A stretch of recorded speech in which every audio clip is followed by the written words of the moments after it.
I was browsing the website comingsoon.net when I came across an interesting video. It was a meditation video with Kung Fu Panda. Now that really piqued my interest because I spent 10 years in the martial arts. I gained my second-degree black belt in Kung Fu. Commercial break, if you've never done it, now's a great time to check out our video called The Dragon Revealed. It's with one of my friends, Eric Wilson, and we'll put the link for that video in the description below. So at first when I looked at this Kung Fu Panda video, I thought it was 4 minutes. And then I realized it wasn't 4 minutes, it was 4 hours. And I'm just imagining all the kids who are sitting down in front of this thing for long periods of time, now learning the basics of Eastern religion, and in particular, meditation. You'll notice how Kung Fu Panda is seated. It appears like he's sitting in the Sikhasana position, which is a variation of the Lotus position. Notice how his breath is very focused. Hey there, I'm Po the Dragon Warrior. Today I'll be guiding you with an inner peace meditation to help you let go of the stress of the day. Breathe in through the nose, out through the mouth. This is important because it's the breathing, or the qi, that allows the body to prepare the mind for meditation. Notice the importance of Zen meditation according to Karate Grandmaster Masoyama. Always more vital to karate than techniques or strength is the spiritual element that lets you move and act with complete freedom. In striving to enter the proper frame of mind, Zen meditation is of great importance. The man who wants to walk the way of karate cannot afford to neglect Zen and spiritual training. So in his mind, the meditation is more important than the physical training. Now, the Lotus position is something that came into the martial arts via Hinduism. Notice what Hinduism today says. In the postures of Hatha Yoga, the Lotus position, Padmasana, is adopted by those striving to reach the highest level of consciousness, which itself is found in the 1,000-petaled Lotus chakra at the top of the head. Hinduism also teaches that the Atman, which is your essential self, dwells in the lotus within the heart, and that this is the place where the self-God dwells. Author and teacher of martial arts, Dr. Yang, said this: meditation has been widely practiced in the East.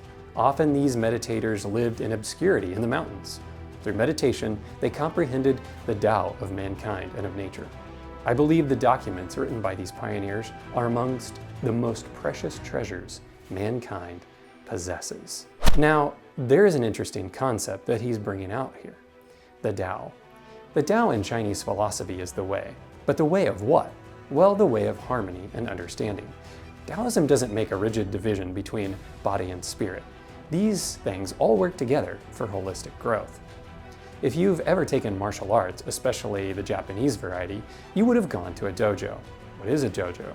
The translation of the term is the place of the way. So this is the place where you are to get your physical and spiritual instruction.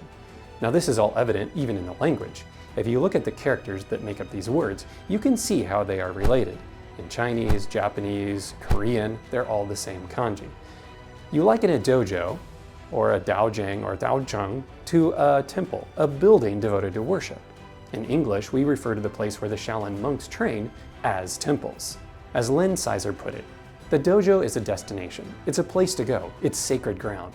No one ends up in a dojo by mistake. For many of us, it's like coming home. Meditation, whether in the martial arts or yoga, is not the same as biblical meditation. These forms of meditation teach that you should empty your mind. God's form of meditation is to fill the mind. Notice what it says in Philippians 4:8. Finally, brethren, whatsoever things are true, honest, just, pure, lovely, good report, if there be any virtue, and if there be any praise, think on these things. God's admonition for meditation is to think. He doesn't want us to have an empty mind. He wants us to have His mind. For who has known the mind of the Lord, that He may instruct him? But we have the mind of Christ. You might think that as a Christian, you can separate the spiritual aspects of Eastern religion, like meditation, from your Christian experience. However, according to the yoga and martial arts masters, you cannot. Guchin Funakoshi, founder of Shotokan Karate and widely recognized as the father of modern karate, said this: spiritual development is paramount. Technical skills are merely a means to an end. You may train for a long time, But if you merely move your hands and feet and jump up and down like a puppet, learning karate is not very different from learning a dance. You will never have reached the heart of the matter. You will have failed to grasp the quintessence of Karate-do. Yoga was secularized to get rid of any taint of pagan tradition. This practice, the savvy marketers claimed, was a spiritual path but not a religious one, to calm the committed Christians who wanted to hang on to Jesus while doing the Surya Namaskara, or obeisance to the sun. From the Eastern viewpoint, and especially the yoga traditions, it is impossible to separate yoga from the deities they represent, the universal forces of creation and transformation. What should you meditate on? The Bible gives the answer in Psalm 77:12. I will also meditate on all your work and talk of all your deeds.